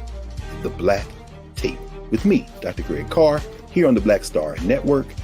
Every week, we'll take a deeper dive into the world we're living in. Join the conversation only on the Black Star Network. Hatred on the streets, a horrific scene, a white nationalist rally that descended into deadly violence.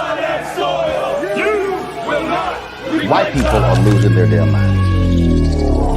As an angry pro-Trump mob storms the U.S. Capitol, we've seen shootings. We're about to see the rise of what I call white minority resistance. We have seen white folks in this country who simply cannot tolerate Black folks voting. I think what we're seeing is the inevitable result of violent denial. This is part of American history. Every time that people of color have made progress, whether real or symbolic, there has been what Carol Anderson at Emory University calls white rage as a backlash. This is the rise of the Proud Boys and the Boogaloo Boys. America, there's going to be more of this. Here's all the Proud Boys, guys. This country is getting increasingly racist in its behaviors and its attitudes because of the fear of white people. The fear that they're taking our jobs, they're taking our resources, they're taking our women. This is white fear.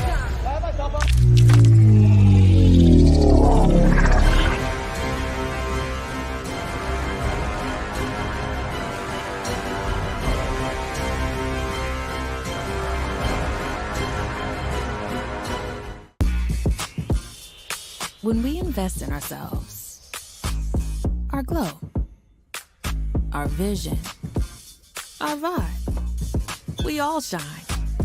Together, we are Black beyond measure. When you talk about blackness and what happens in Black culture, we're about covering these things that matter to us, speaking to our issues and concerns. This is a genuine people-powered movement. There's a lot of stuff that we're not getting. You get it, and you spread the word. We wish to plead our own cause.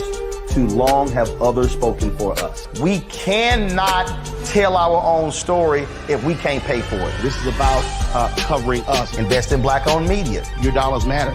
We don't have to keep asking them to cover our stuff. So please support us in what we do, folks.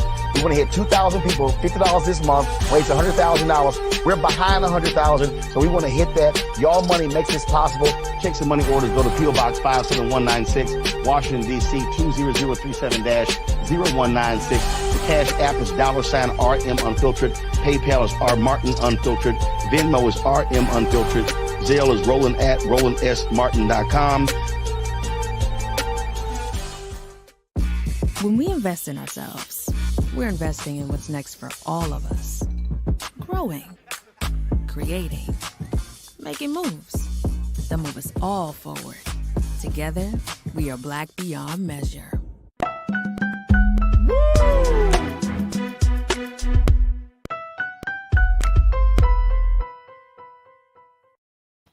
Folks, welcome back to The Culture here on the Black Star Network. We've been having a dynamic and very enlightening conversation with wealth building coach Alicia Holmes, talking to us about how do you build a millionaire's mindset during an inflation. And Alicia has been on point, dropping jewels on what we need to think about, on how we need to think in terms of building wealth, having money in our pockets, making sure that we have the money to do what we want to do. And I'm talking about not buying things, folks, but investing in things and making sure that we set up a future for ourselves and for our family. So it's been an awesome conversation thus far. And I appreciate each and every one of you for tuning in. And in a moment, I want to share with Alicia just some of the comments that you've been posting on our YouTube and Facebook pages, so you can be a part of the discussion as well. Alicia, again, thank you so much for your time with us today.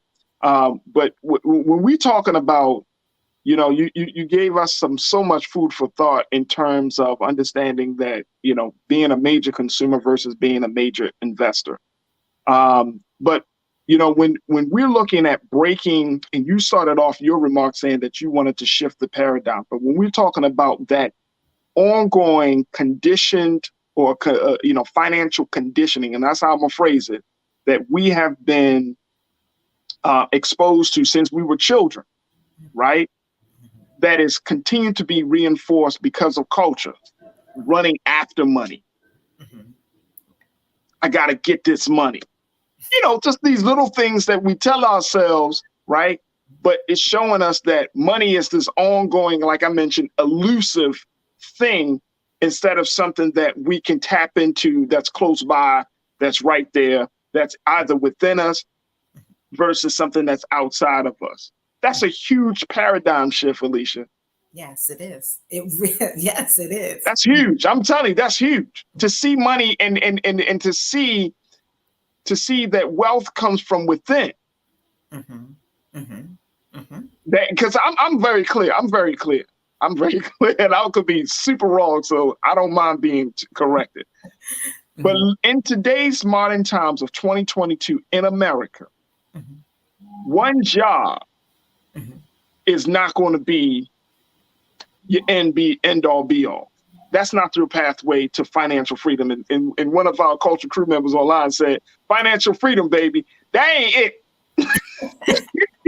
Working with that one situation without really understanding the complexities and the opportunities that each one of us can tap into, versus just kind of staying in this very closed space and like, no, I'm gonna just work this one job, and that ain't it. So no. So first I will say, wherever you are, if you're in a job, maximize it. Look at how you're spending and that kind of thing. But I want to say that there has been no other time in history. We're in the beginning of the 5th industrial revolution. And I believe there's been no other time in history for us to be builders and creators and build our own. A lot of the barriers that existed before in this new economy are not there. So wait a minute, you're essentially saying that that there is a greater chance of us getting the financial freedom now than it was, say, 30 years ago? I'm saying there's a better chance for us to build our own corporations, our own organizations, our own cooperative economics. I'm a big proponent of looking at industrial revolutions, where we have something called Web3 right now. And where the infrastructure is there, there's so many opportunities and options. Like right now, if you understood this whole world that we're in the 5th industrial revolution, and you see that people are building the future of currency, the future of work. And let's say you are a coder and you understand the blockchain, you could build platforms now that will change, where you're creating the future of currency and how we will work. This is this is a bigger conversation, but this is not, we can work for people, but now is a time for us to think about how we can own our own and build and understand what we need to understand now, and see what's happening in the 5th industrial revolution that has far less barriers to entry, and where we can really start thinking about building. You know what? It's so interesting, sis. So now you got my brain running now, because it's so interesting, Alicia. Because even here on this show, we often talk about the dynamics of the future of work, right? And we're seeing that. Of course, COVID really jump-started a lot of this because of work from home. But then I think the biggest thing that came out of that, the work experience, has been people are asking themselves the question, well, what's my worth? What's my value? I'm working for this company. They don't seem to be taking me seriously. They're not investing in me. So therefore, I'm going to take my talent. I'm being LeBron right now. I'm going to take my talents elsewhere, right? So we're looking at that. But then when you really stop and think about it, to your point about understanding the landscape, for so many of us, and I'm sure this has been the same case for you, we've always been told that if you work for somebody, that's going to be your financial future. That's the pathway. But we are living in an idea economy. Yeah. Yes. Yes. Like your ideas.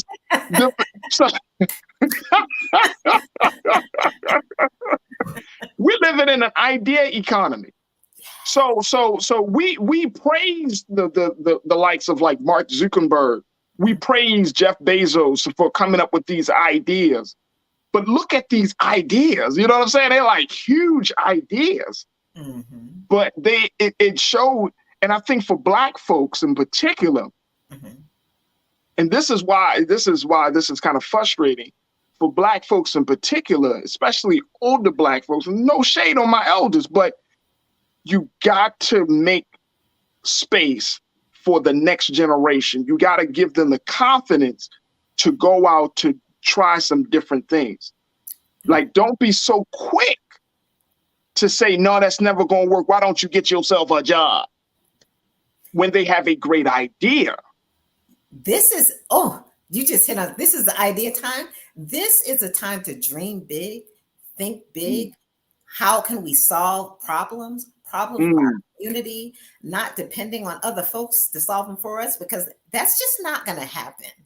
Like, I have my whole history and understanding of the world of market and economies over hundreds of years. And we have to take control and ownership of our own markets and economies and build it. And I'm saying that this is one of the best times, I believe, in history to do it in this fifth industrial revolution. But we have to understand first, we're in one. What are the tools and how we can use them to our benefit? And so I am my secret sauce, even since 30 years ago, is I've always loved innovation and started investing in it earlier. And just watching the trajectory and being just continuing to invest in innovation and innovative companies, mostly that are in tech. But now this Web3 environment, this fifth industrial revolution, we get to build our own. And yes. We get to build our own. Oh man, that's a good thought. Let me bring in some of my culture crew comments in on this, as we've been talking to Alicia Holmes, who is a wealth building coach, folks. Y'all hear what the sisters dropping jewels. Real Brooklyn, my guy, you checked in. You said rich equal working hard for the money. Wealthy equals the money is working for you. That's the difference. Real Brooklyn, that is the thing. And it's interesting. And Alicia, I've been, I have a book on audiobook that talks about meritocracy. And my watchers know I'm always kind of pushing back on this whole idea of meritocracy, that is always about what you can accomplish, achievements and all of that, right? Because that's a part of the capitalistic place that we're in, right? Like the more stuff you got on your resume, the more quote unquote money you will earn, the more value you're seeing based upon the merits. But in this book that talks about meritocracy, it said that now, back in the years ago, the rich never worked. The aristocracy, those who were rich, they never worked. Workers were for the poor, low income, those on the bottom rung of the ladder. But they're saying that in the book, it said that that's changed. Now you have very, very wealthy people that are working so much. I remember hearing Elon Musk making a point. He said he works 80 hours a week. Like he said he has no life. Yeah, I mean, yes, he's one of the richest people in the world, but at the expense of the very thing that we say that we wanted to have, which is time. And I'm like, it's a huge shift in the culture where you have this working, wealthy class of people. And I'm like, damn, is this what we need to, this is what we aspiring to? Because I don't want to, if I'm making millions of dollars, I'm not trying to spend 80, 90 hours doing a job when I got a wife and family. So let me just tell you, because he got his wife and family, let me just tell you what's happening. These are exciting times. And you can just build. You said ideas. Any idea you come up with, you have cars flying, they're already flying. Right. It's such an exciting time. So the idea is to have freedom with your time. But once you have freedom, you get to spend it on the things you love, the things that matter to you and things that are important. Because I find myself spending a whole lot of time because there's so many juicy things to do. And I own my time. And so it's a way of thinking about right now, what's your dreams? Where do you want to be a contribution in the world, to your community, to your family, and to get excited about building in all of those areas. So having financial freedom means you are free to do with your time what you wish. And you see that these people are spending their time building a world that's going to last, like, who knows, century. They're in the beginning of building this world, and it's exciting. And I think that we have to. I'm afraid if we don't get into this game and start building the world, because then we'll be in the world that other people built for us. Absolutely. Absolutely. Let's go to Belinda. Belinda, you checked in. Always good to hear from you, Belinda. You said belts, bags, shoes, clothes, trips have no growth value, not unless you can write these necessities off as tangible business needs. Everyone working is building someone else's dream. Yeah. Would you agree with that, Alicia? Completely. And I love that when you said it, you're building someone else's dream. So if you look at the net worth, we have all kinds of statistics, but one that in Boston, all of the research that is doing research on net worth based upon race, ethnicity, and gender, we're in a state of an emergency in this country. The wealth gap in this country is in a state of emergency. So there was a 2013 study that said that the median net worth for white women was around $41,600. For Black and Latinx women, in the age bracket where almost every other group had their highest wealth, for Black and Latinx women, it was $5. That's when we started wealth and net worth.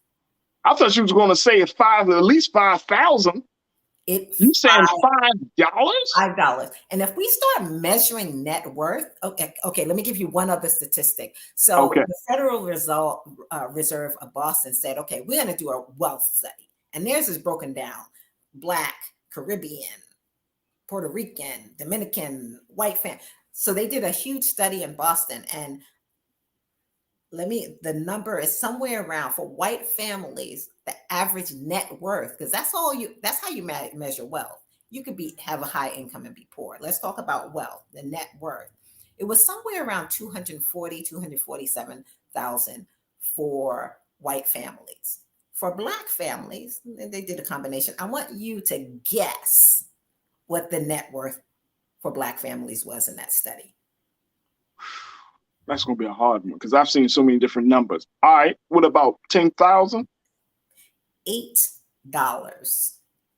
People thought it was a typo. So because I'm in the net worth game, and because I work with people, I work with professionals, all kinds of, mostly women, Black and Latinx women. Yeah. High income earners. Net worth, we're not in the net worth game. We're not purchasing assets. We're not there's so many things I could say. We don't have the roadmap. Something as simply as, and I could say in 2020, when I had a captive audience and I would do these investing master classes, and I had like 120 women showing up for each class, 80, 90. And I looked at their retirement portfolios.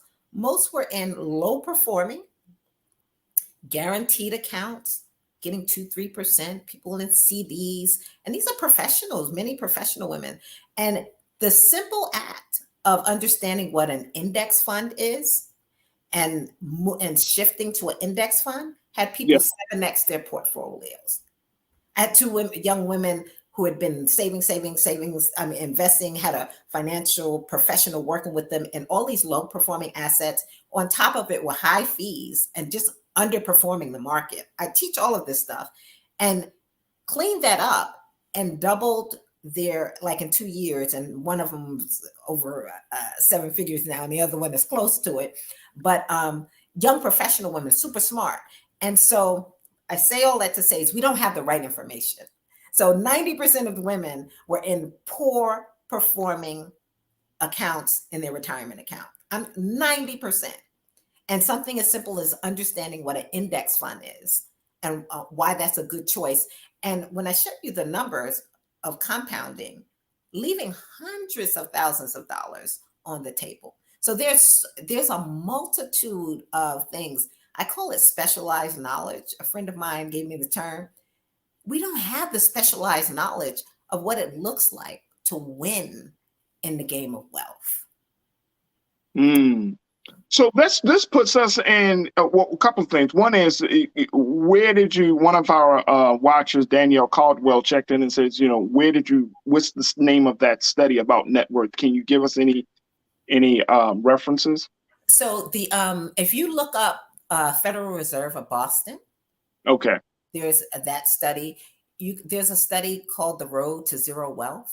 I forgot the name of the organization. The Road to Zero Wealth. The study for women, the Institute. If any of my people are on this call, please drop that study in the chat. But all you have to do is Google wealth. So wealth, we focus very often, we Google poverty and all those kinds of things. No, let's Google wealth. Yeah. Wealth gap for Black and Latino families, and all the research is out there. And the thing is, so all of these studies we're not building wealth. Black Americans alone spend over $1 trillion. And I'm glad you brought that up, Alicia, because some people say buying power. So that can we dead that term? Because I'm like, yo, that's like you just said, being a major consumer, a major investor, like that's the sign that we're a major consumer. Is that, before I even recommend that we did the term, can we really say it's power?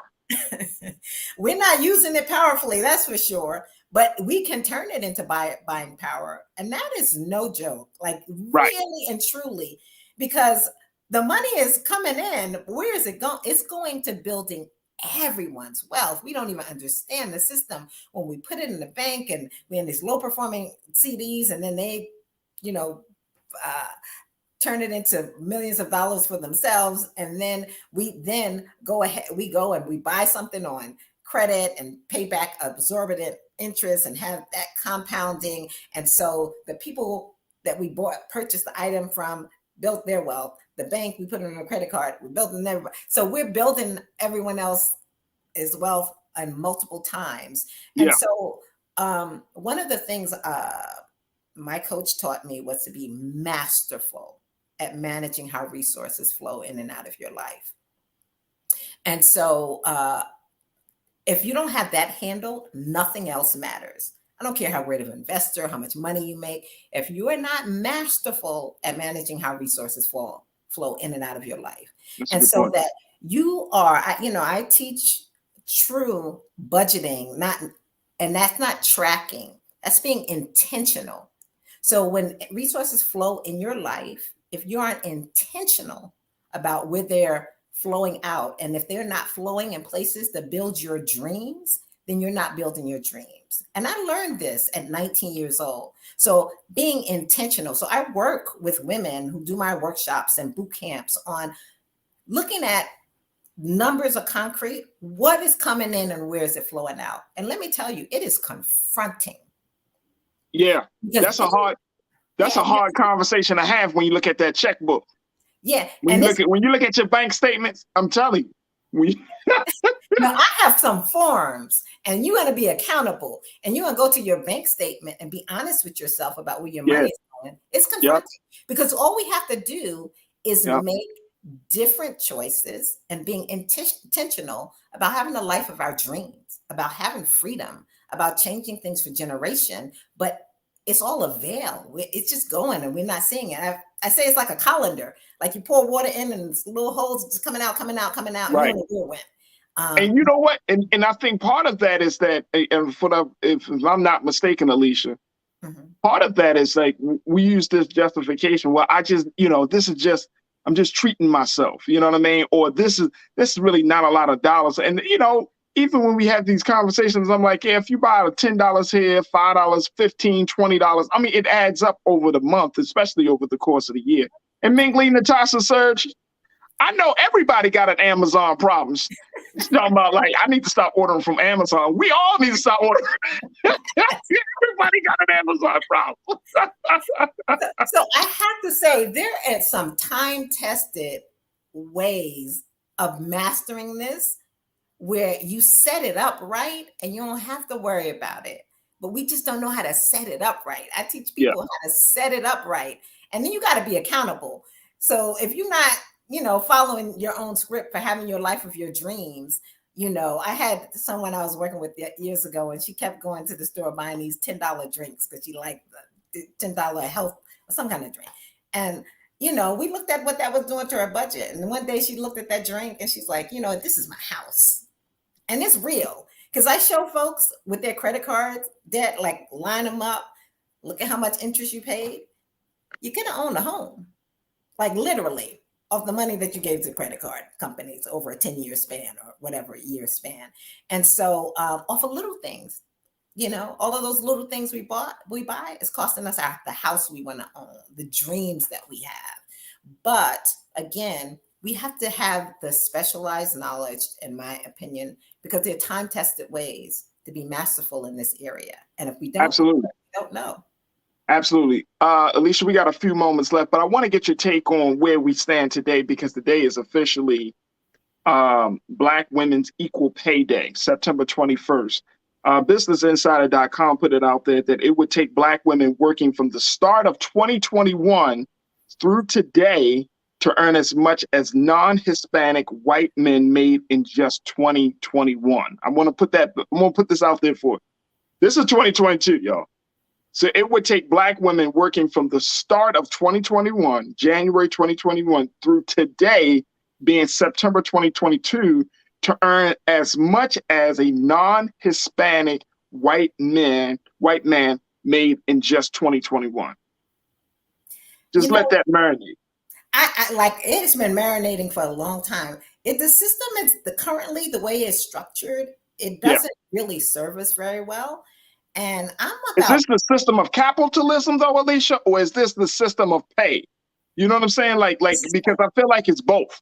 The system of pay is just an extension of the kind of culture and dominant culture that we live in.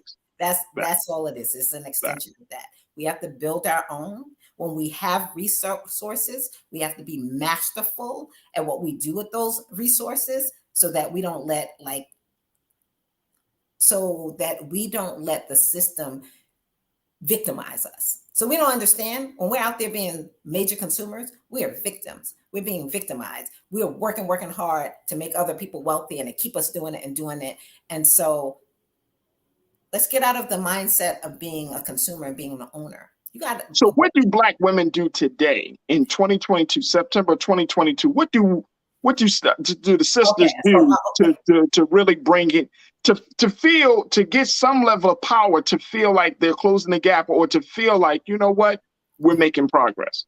I would say we have to up-level our skills. I'm doing a free workshop for women tonight on what you do right now. And what you do, and we up-level our skill. There's a world of, as the world is changing and we're entering this new fifth industrial revolution and paradigm, there are so many options and opportunities for us to up-level our skills and be major players in this industrial revolution.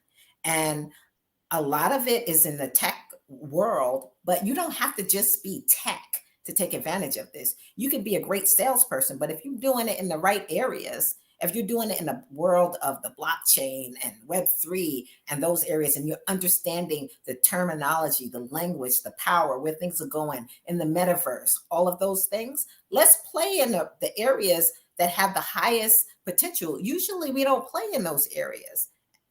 The job market there is booming.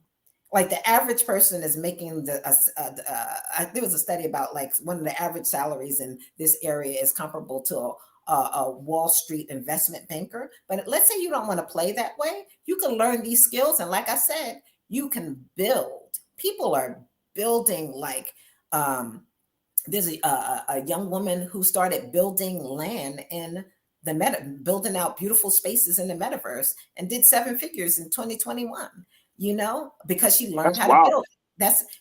There's like I said, it's a whole new world of learning the blockchain and coding and what you can do there. You can build platforms where you creating exchanges and a whole different way of thinking about currency and challenge. I mean, there's a lot of things we can do right now. Let's not chase those old games that don't work for us. It just, you know, it's like beating your head against a wall. Let's create new opportunities for ourselves that do work for us. And let me tell you something, financial freedom, when you manage your money well, it gives you lots of options. And so getting straight about how you're managing, how resources flowing out of your life, getting in the net worth game, investing actually creates a lot of power for you and freedom. There it is. There it is. We got a few moments left, but I want to, you talked about you got your seminar tonight. Talk to us a little bit about that this afternoon, Alicia. What can people expect from tonight's presentation? Okay, so this is it's called Planting Seeds, like some of the things to think about and do right now. Get our money right, but also a huge portion of it, I'm going to talk about the future of work, where the economy is going, where the skill sets needed, the jobs needed, the ability to build. Some of the stuff that I'm talking about right now, I'm going to be a lot more specific. I'm going to talk about some places, some programs. A lot of stuff is free in this Web3 space. You know, there's courses, all kinds of courses and platforms where you can learn things for free. And completely and totally change the trajectory of your life. So let me say, my organization for empowering women, I'm the founder of Journey to Wealth, but I'm also the co-founder of an organization called the Disruptor DAO, and it's a decentralized autonomous organization that will live in Web3. And there we're talking about Fifth Industrial Revolution, disrupting all of this wealth gap stuff and giving women the options and opportunities to build in innovation and technology and shift the game. So, so I'll be talking about that tonight, the boot camp, what we can do right now. There's lots of options and lots of opportunities again to build like never before. All right, folks, and make sure y'all check out the website is journeytowealth.net, journeytowealth, the number 2.net. Yes, ma'am. So I recommend people go to my Instagram page, Journey to Wealth, Women in Action, and click on the flow code there. And also it's actually, my website is actually journey-to-wealth.com. I'm working on .com. Okay. It's a new web. So it's Journey. Oh, it's a new one. All right. Okay. You're switching up on us. Okay. All right. Okay. I got you. But I really recommend people, if you go to my Instagram, Journey to Wealth, Women in Action Instagram page, and go in my bio, there's a link there. And in that link, the boot camp, I have a boot camp coming up October 1st. It actually is the month of October. And this roadmap changes people's lives. It's for women, a boot camp for women. Everything that I teach, it changes women's lives. And I also, if you want to attend, it's for women, the free webinar tonight. It is, get on our mailing list before 6 p.m. and I'll send out a Zoom link with the, for attending tonight's session on planting seeds in this recession, what we need to do. All right, absolutely. Sounds fantastic. Well, Alicia, we appreciate your time with us today. I truly, truly thank you for your expertise. And most importantly, thank you for giving us some light and for shifting a little bit of the paradigm around money. Folks, y'all hear Alicia Holmes, wealth building coach. She's doing it real big. Make sure y'all check out and take advantage of the opportunities and the resources there that she has for us. Alicia, thank you so much for coming on the show, but most importantly, thank you for being so good for the culture. All right, you are welcome. Thank you. This has been Absolutely great. I love the work. Absolutely. This is great. Absolutely. All right, folks. That is going to do it for us today. I am going to just hold off on this other story. We'll talk about it tomorrow. Trust and believe. We're going to get into it tomorrow. So tomorrow, make sure y'all tune in for that. But as always, make sure y'all support us at blackstarnetwork.com. Folks, look, you know the website, blackstarnetwork.com. This is the place where we're going to have conversations like this. This is conversations, nonstop conversations, where we're having to address issues, to talk about the things that are relevant, to talk about the cultural points.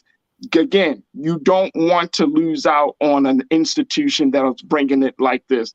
Again, blackstarnetwork.com, and make sure that you also check me out on all of my social media platforms. You can hit me up on The Real Farajii. You can hit me up on Twitter at Farajii, or on Facebook at Farajii Muhammad. I would love to connect with you, love to build with you, and love having those discussions even offline. So blackstarnetwork.com, follow me on Instagram and Twitter and Facebook, and truly, truly appreciate it. Hey, big shout out to my online culture crew. Man, oh man, thank y'all so much. Y'all brought the fire today. So many new voices, so many new watchers. I appreciate y'all. Keep hitting that like button. Please subscribe and make sure that you share the content, because we are always putting out some great conversations. I want to thank all of my fantastic guests. I want to thank Dr. Gerald Horn. I want to thank Alicia today. I want to thank all of my guests today that were a part of it. Of course, we got Dr. Bridget Cole-Williams that checked in to talk to us about the FDA situation. A lot of great guests, and I thank each and every one of you. Stay tuned at 6 o'clock Eastern Standard Time. His brother Roland with Roland Martin Unfiltered. As always, never be afraid to challenge what's wrong. Stand for what's right while being yourself in the process. God willing, we'll talk tomorrow for another exciting edition of The Culture right here on the Black Star Network. Thank you for tuning in. Talk to you soon. Peace.